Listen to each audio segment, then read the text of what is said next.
ፕሬዝዳንት ዶናልድ ትራምፕ ኢራን ስትሬት ኦፍ ሆርሙዝን እንድትከፍትና አሜሪካ ያስቀመጠችላትን ቅድመ ሁኔታ እንድትቀበል የመጨረሻ ዴድላይን እንዳያስቀምጠው እንደነበረ ይታወሳል።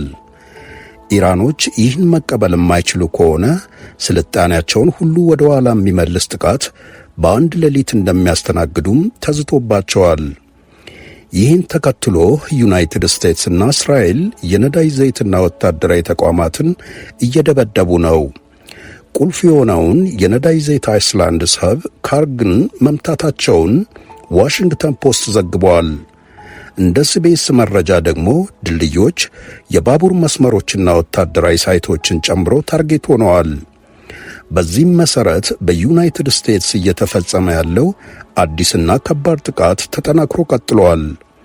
የፕሬዝደንቱ ዕቅድ ኢራንን በጠንካራ ድብደባዎች የማትቋቋመው ግፊት ውስጥ መክተትና የኢራን ኃይሎች ስምምነቱን እንዲቀበሉ ማስገደድ ነው።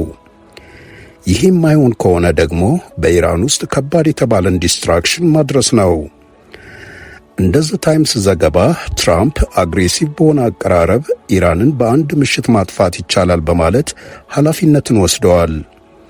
ለዚህ የዶናልድ ትራምፕ ዛቻ መልስ የሰጠችው ኢራን ከውሳኔዋ ወደ ኋላ እንደማትመለስና አሜሪካ ያቀረበችውን ቅድመ ሁኔታ እንደማትቀበል አስታውቃለች። ለሚደርስብኝ ማናቸውም ጥቃት መልስ እሰጣለሁ በማለት አስፈራርታለች። ይሄ ማለት ደግሞ ጦርነቱን ለመቀጠል ሁለቱም ወገኖች ዝግጁ እንደሆኑ እንረዳለን።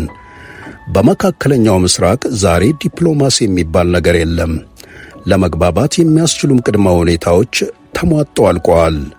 ከጦርነቱ በተለየ በመካከለኛው ምስራቅ 20% የሚሆነው የዓለም የነዳጅ ዘይት አቅርቦቱ ተቋርጧል።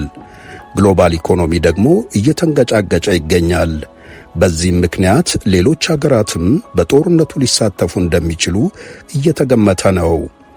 ይህ በዚህ እንዳለ የሲቪሊያን ሞትም እየጨመረ እንደመጣ ሲቢኤስ ገልጾ በአንድ ስህተት ምክንያት ዓለም ግዙፍ ወደሆነ ጦርነት ልትገባ እንደምትችል ስጋቱን ገልጸዋል።